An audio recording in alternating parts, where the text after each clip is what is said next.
नमस्कार। नेताजी का road show आप पहुंचा है हल्द्वानी में और नैनीताल उधम सिंह नगर ये लोकसभा सीट है। इस पर सियासी मुकाबला इस लोकसभा चुनाव में काफी दिलचस्प है और हमारे साथ बातचीत करने के लिए कांग्रेस पार्टी के नेता हैं, प्रत्याशी हैं प्रकाश जोशी जी। प्रकाश जी, नेताजी के रोड शो में आपका स्वागत है। न्यूज 18 की टीम आपके शहर हल्द्वानी में है। कैसा लग रहा है आपको? रोड शो की गाड़ी पर आप हैं।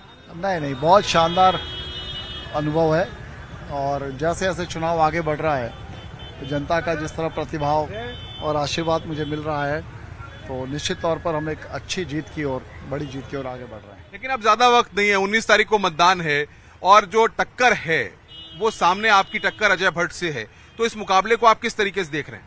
नहीं, ऐसा नहीं है, समय तो अभी है हमारे पास और पिछले नामांकन से लगातार हम लोग जनता के बीच हैं और हमारा कार्यकर्ता पार्टी का जो कैडर है वो पिछले लगातार जब से यहाँ भारतीय जनता पार्टी की 7 साल से सरकार है और इस 7 साल में भारतीय जनता पार्टी की सरकार जिस तरह से चल रही है, जो उनके कुनीतियाँ हैं उसके चलते हम सड़क पर हैं और जनता के बीच हैं, तो वही ताकत है जो इस चुनाव को के माहौल को आगे बढ़ा रही है।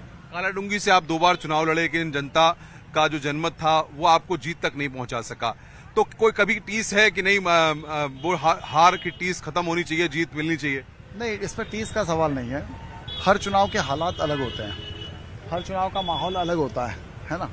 तो उस समय विधानसभा चुनाव अलग था। मैं मानता हूं कि विधानसभा चुनाव ज्यादा होता है जनता के संपर्क का। मेरी जो जिम्मेदारियां थी पार्टी संगठन में, वो उस जिम्मेदारियों ने मुझे थोड़ा संपर्क में कमी रही मेरी लोगों से। लेकिन लोकसभा का चुनाव था विजन पे, दृष्टिकोण पे, आपकी पॉलिसीज क्या हैं, आपकी नीतियां क्या हैं, उसके ऊपर वो चुनाव रहता है। सवाल यहाँ पर यह कि हल्द्वानी की जनता प्रकाश जोशी पर भरोसा क्यों करे? ऐसा क्या है प्रकाश जोशी में कि हल्द्वानी की जनता प्रकाश जोशी को चुन करके संसद तक भेजे? देखिए,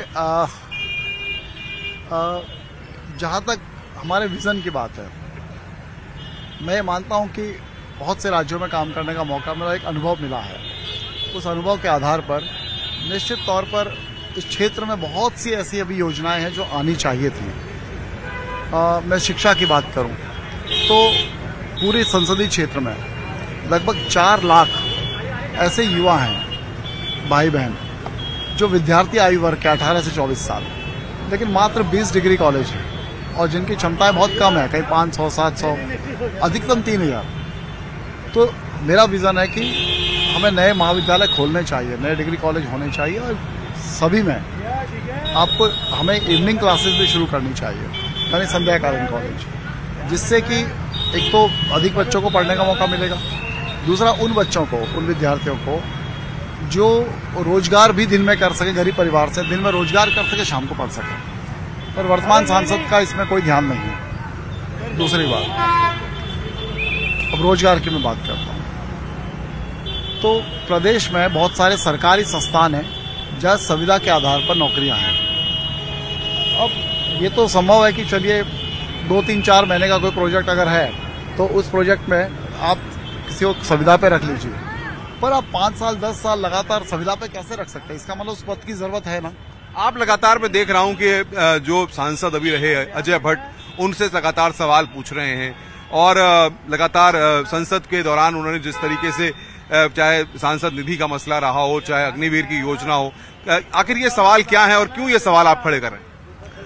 देखिए, पहला सवाल या पहला जो उनका अपराध है, सांसद रहते हुए जो 17 करोड़ उनको सांसद निधि मिली थी, वो मात्र उसका 40% यानी 7 करोड़ रुपए खर्च कर पाए। 10